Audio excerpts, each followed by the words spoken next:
انسان سکون کی تلاش میں کیا کچھ نہیں کرتا۔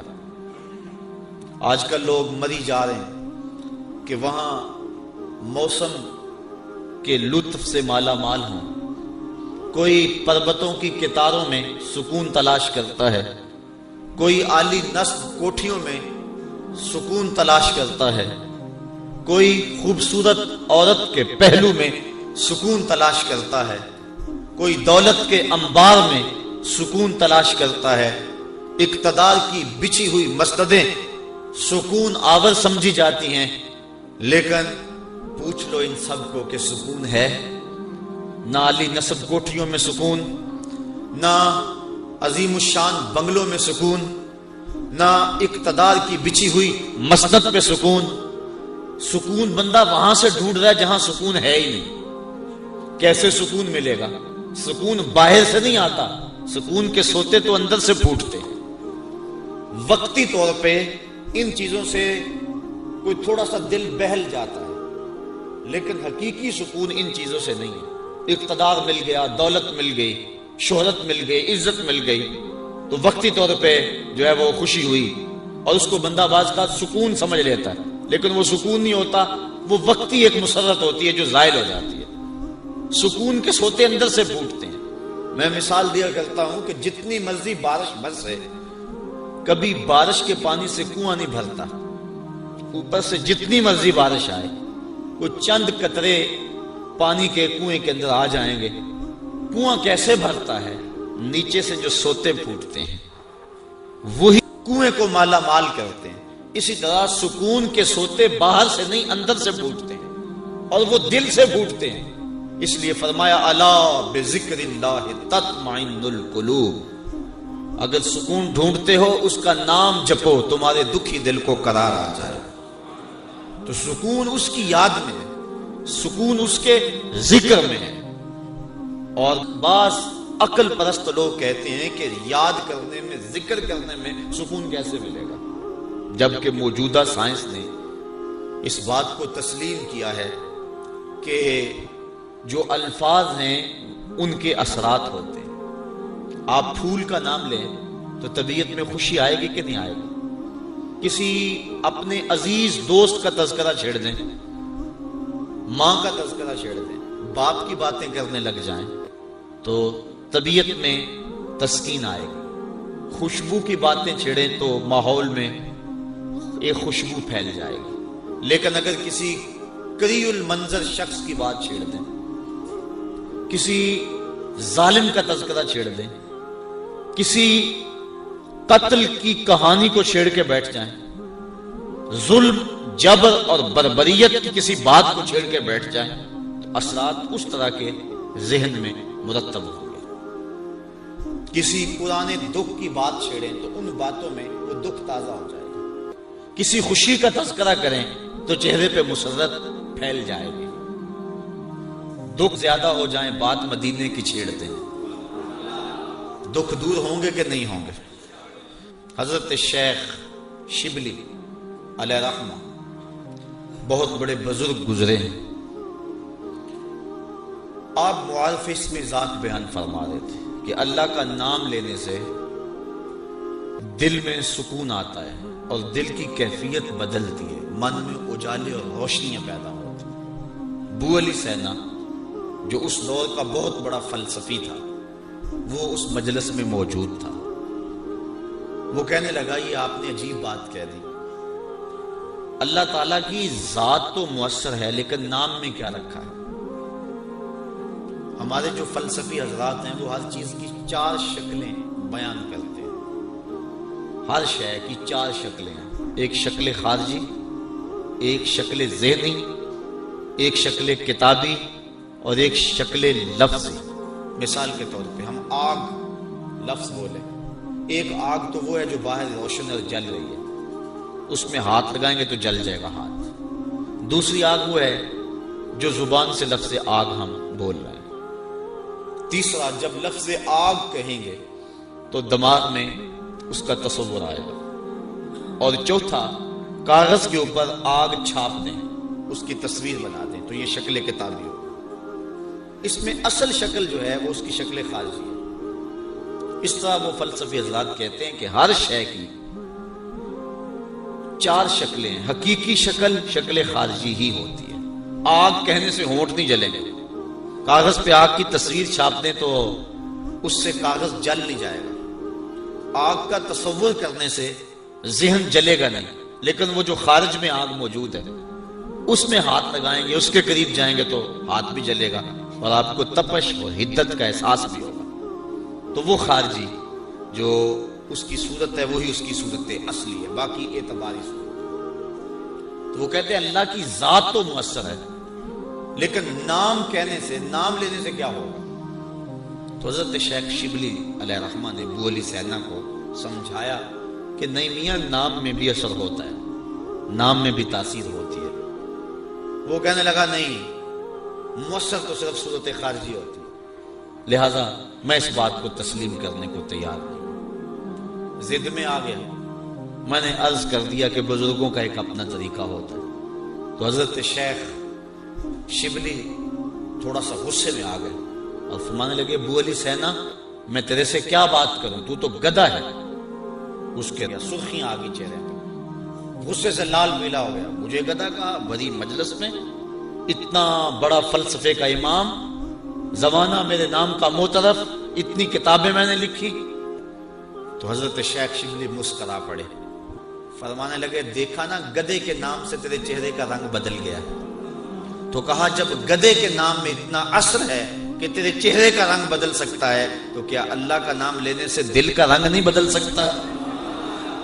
تو اس کا نام لوگے تو دل بدلے گا اور دل قرار پائے گا, دل کو نور نصیب ہوگا, دل کو اجالا ملے گا اس کے بابرکت نام لینے سے. اس لیے جب زبان سے بندہ اللہ اللہ کہتا رہتا ہے تو اس کے اثرات اس کے دل پر مرتب ہوتے ہیں, اور کثرت سے ذکر کرنے والا شخص اس کا دل پر نور ہو جاتا ہے. بلکہ ہم نے تو تصوف کی کتابوں میں پڑھا ہے, جب کوئی شخص ایک مرتبہ اللہ کہتا ہے, اللہ تعالیٰ اس کی طرف نظر رحمت سے دیکھتا ہے, اور جس کی طرف اللہ تعالیٰ نظر رحمت سے دیکھ لے اس کے 70 گنا جل کے راکھ ہو جاتے ہیں.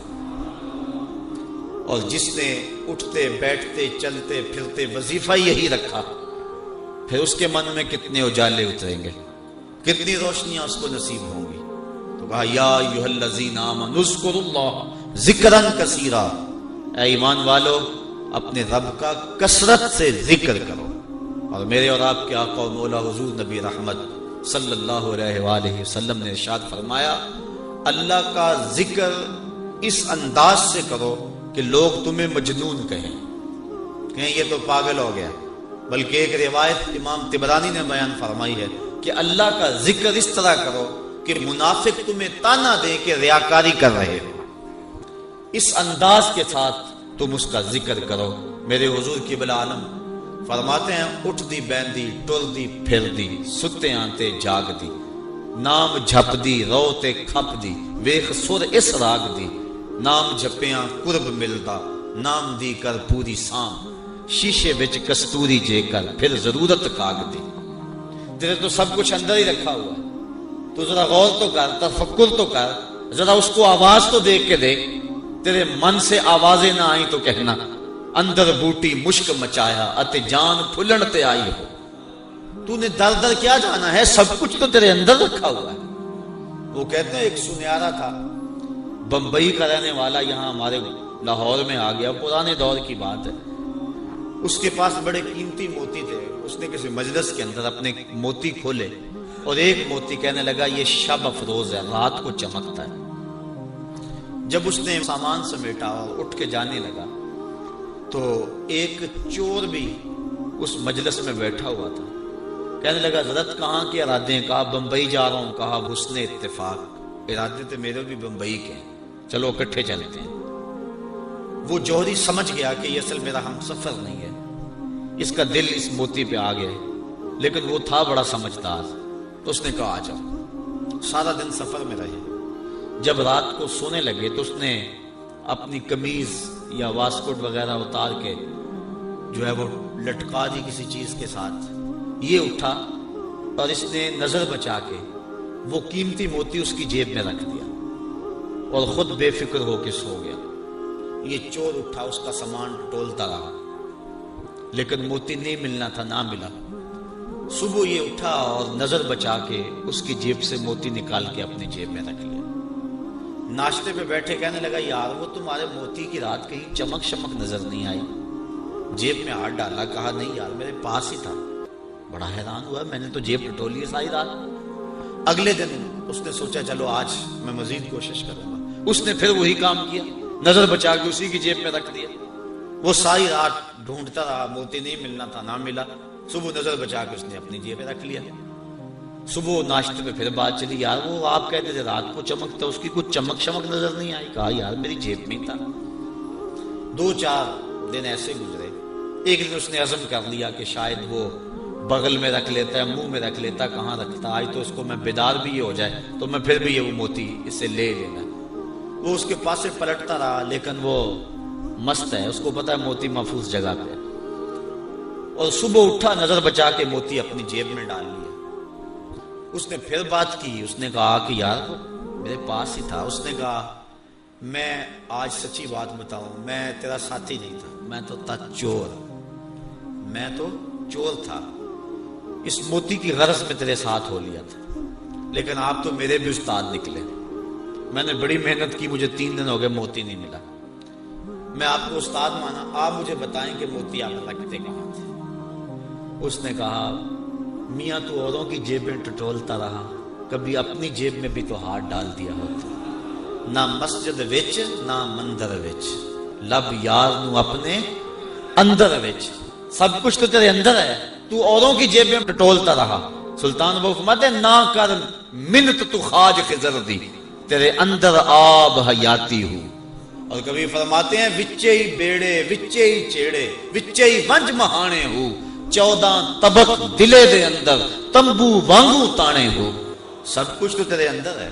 اور اقبال کہتا ہے خود ہی کا نشیمن تیرے دل میں ہے، فلک جس طرح آنکھ کے تل میں ہے، یہ سب کچھ تو انسان کے اندر رکھا ہوا ہے، بس تھوڑی سی توجہ کرنے کی دیر ہے۔ دل کی تختی پہ اس کا نام لکھا ہوا ہے۔ میں نے اس نے عرض کیا تھا کہ اقبال نے کہا تھا حکیم نیٹشے کے بارے میں، قلب او مومن دماغش کافر است، اس کا دل مومن تھا، دماغ کافر، لیکن ہر شخص کا دل مومن ہوتا ہے۔ تو اس دل کی ایک ایک پرت پہ رب کا نام لکھا ہوا ہے۔ اور کافر کو کافر اس لیے کہتے ہیں کہ وہ اس حقیقت کو چھپا دیتا ہے۔ یہ جو کاشتکار زمین کو کھود کر اس کے اندر بیج رکھتا ہے نا، اس کو بھی عربی میں کافر کہتے ہیں، کاشتکار کو بیج کو چھپانے والا۔ تو کافر کو کافر اس لیے کہتے ہیں کہ وہ حق کو چھپاتا ہے۔ تو ہمارے سینے کے اندر ہمارے رب کا نام موجود ہے، اور دل تو ٹھکانہ ہی اس کا ہے، دل تو بنایا ہی اس لیے ہے کہ یہ اللہ کا عرش بنے۔ اور وہ فرماتا ہے کہ میں زمین و آسمان میں کہیں نہیں سماتا، مجھے ڈھونڈنا ہو تو مومن کے دل میں تلاش کرو۔ دلوں کے اندر اس کے ڈیرے اور اس کے بسیرے ہیں، تو اس کا ذکر کر کے دل جلا پاتا ہے، دل تسکین پاتا ہے، دل میں روشنی ہوتی ہے۔ تو ہمارا مزاج یہ ہونا چاہیے کہ اٹھتے بیٹھتے چلتے پھرتے اس کے ذکر کو ہم حرز جاں بنا لیں۔ جب بندہ ایک مرتبہ کہتا ہے سبحان اللہ، زمین آسمان کے درمیان جتنا فاصلہ ہے سارا نور سے بھر جاتا ہے۔ یہ برکتیں ہیں ذکر کی۔ اس کا نام تو لے، کوئی معمولی نام ہے؟ جب زبان پہ اللہ کہتا ہے 14 طبق روشن ہو جاتے ہیں۔ یہ اتنا بڑا نام ہے، یہ اتنا بڑا وظیفہ ہے کہ اس سے بڑا کیا وظیفہ ہو سکتا ہے؟ اس کا نام، اس کا ذکر۔ تو فرمایا اللہ کا ذکر اتنی کثرت سے کرو کہ لوگ تمہیں کہیں مجنون ہیں، اور منافق تمہیں ریاکاری کے تانے دے۔ تم اٹھتے بیٹھتے چلتے پھرتے اس کے ذکر کو حرز جاں بنائے رکھو، یہی تمہارا سرمایہ ہے، یہی تمہارا وظیفہ ہے۔ دکھے ہوئے دل کا بھی یہی علاج ہے، پریشان خاطری کا بھی یہی علاج ہے۔ اندر کی کالک اس کے ذکر سے دھلتی ہے۔ حضور فرمایا لکل شیء سقالۃ وسقالۃ القلوب ذکر اللہ، ہر شے کا زنگ دور کرنے کے لیے کچھ نہ کچھ بنایا گیا۔ کپڑے کو میل لگ جائے تو صابن یا سرف سے دھوتے ہیں، اس طرح لوہے کو زنگ لگ جائے تو ریگ مار سے صاف کرتے ہیں۔ ہر شے کا زنگ دور کرنے کے لیے کچھ نہ کچھ ہے۔ فرمایا دلوں کو زنگ لگ جائے تو اللہ کا ذکر کرو، تمہارے دل ستھرے ہو جائیں گے۔ وَسَقَالَةُ الْقُلُوبِ ذِكْرُ اللَّهِ، دل کی سقالت، دل کے زنگ کو دور کرنے کا جو آلہ ہے وہ اللہ کا ذکر ہے۔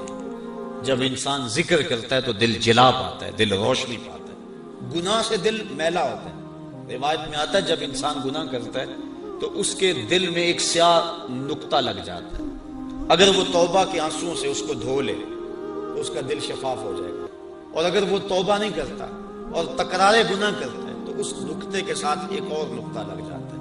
وہ غیر مرئی نقطہ ہے، ہم اپنی آنکھوں سے نہیں دیکھ سکتے، لیکن وہ دل کے اوپر پھیلتا چلا جاتا ہے۔ گناہ پر گناہ اس کے دل کو سیاہ کر دیتا ہے۔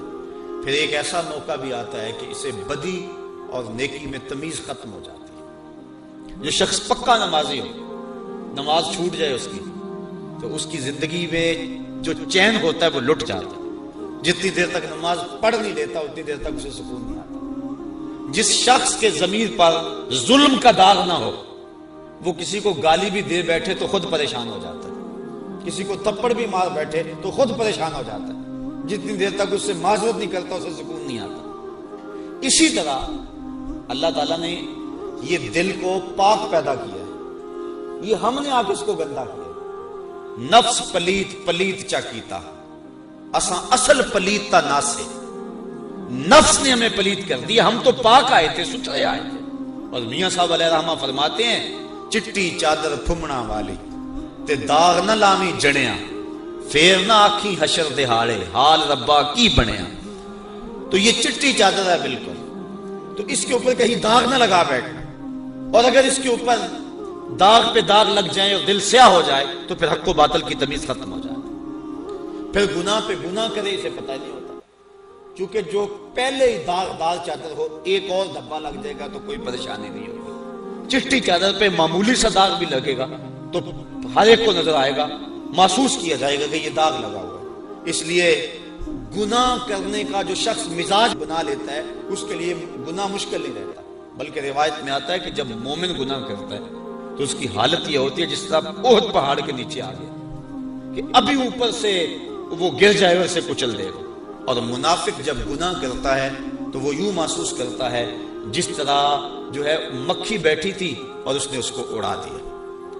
تو ہم دیکھیں کہ ہمارا دل کہیں اتنا سیاہ تو نہیں ہو گیا، اللہ کے حکموں کو توڑے ہمیں پرواہ نہ ہو، نماز چھوڑے ہمیں پرواہ نہ ہو، آنکھ بھٹک رہی ہو ہمیں پرواہ نہ ہو، خیال بہک رہا ہو ہمیں پرواہ نہ ہو، زبان گند بول رہی ہو ہمیں پرواہ نہ ہو، ذہن غلط سوچ رہا ہو ہمیں پرواہ نہ ہو، کسی پہ ظلم جبر کا بازار گرم کیے ہوئے ہوں، کتنوں کے دل توڑ رہے ہوں، کتنوں کو ستا رہے ہوں، اور پھر بھی چین کی نیند سو جائیں، پھر اس کا مطلب یہ ہے دل سیاہ ہو گیا کہ کسی کو دکھ دے کر بھی دکھ نہیں ہوتا، کسی کو اذیت دے کر بھی تکلیف نہیں ہوتی، کسی کا مال لوٹ کر اور خون پی کر بھی آرام سے یہ سو جاتا ہے۔ یہ ہے اس کی کیفیت، تو پھر دل سیاہ ہو گیا۔ اب اس دل کی سیاہی کیسے مٹے گی؟ توبہ کے پانی سے۔ جب اشک ندامت گرتا ہے تو دل کے میل دھو دیتا ہے۔ اور دوسرا وَسَقَالَةُ الْقُلُوبِ ذِكْرُ اللَّهِ، اور دلوں کی سقالت، دلوں کا زنگ اللہ کے ذکر سے اترتا ہے، تو جب اللہ کا ذکر کثرت سے کرے گا تو اس کو تسکین کی دولت نصیب ہو جائے گی۔ تو اللہ فرماتا ہے الا بذکر اللہ تطمئن القلوب، سن لو دلوں کی طمانینت اس کے ذکر میں ہے۔ اور فرمایا کچھ رجال ایسے ہیں، کچھ اللہ کے بندے ایسے ہیں کہ اللہ کا ذکر اس انداز میں کرتے ہیں کہ بیع و شراء اور تجارت ان کو اللہ کے ذکر سے روکتی نہیں، یعنی وہ کام بھی کر رہے ہوتے اور ذکر بھی کر رہے ہوتے۔ حضرت شاہ نقشبند بخاری علیہ رحمہ آپ فرماتے ہیں میں نے منام میں ایک شخص کو دیکھا 70,000 دراہم کا کاروبار کر رہا تھا۔ میں حیران ہو گیا کہ یہاں آ کر اتنا بڑا کاروبار، لیکن جب میں نے غور کیا تو اس کا دل ایک لمحے کے لیے بھی رب کی یاد سے غافل نہیں تھا۔ اور میں نے ایک شخص کو کعبۃ اللہ کا طواف کرتے دیکھا لیکن اس کا دل رب کی یاد سے غافل تھا۔ تو دل کا اس کے ساتھ لگ جانا اور ایک لمحے کی غفلت کا طاری نہ ہونا، یہ حقیقت ذکر ہے اور یہ مومن کا مطلوب ہے۔ وہ ایک لمحہ بھی جو ہے وہ اپنے رب سے غافل نہیں ہوتا۔ غفلت اس کی موت ہے. غفلت ہوگی تو شیطان آئے گا، غفلت ہوگی تو وسوسہ آئے گا، غفلت ہوگی تو گناہ سازد ہوگا. لہذا وہ غافل ہی نہ ہو. اور مرشد باہو اس لیے کہہ گئے کہ جو دم غافل سو دم کافر. کوئی لمحہ غفلت میں گزرے نہ، تم ایک ایک لمحہ اپنے رب کی یاد میں رہو.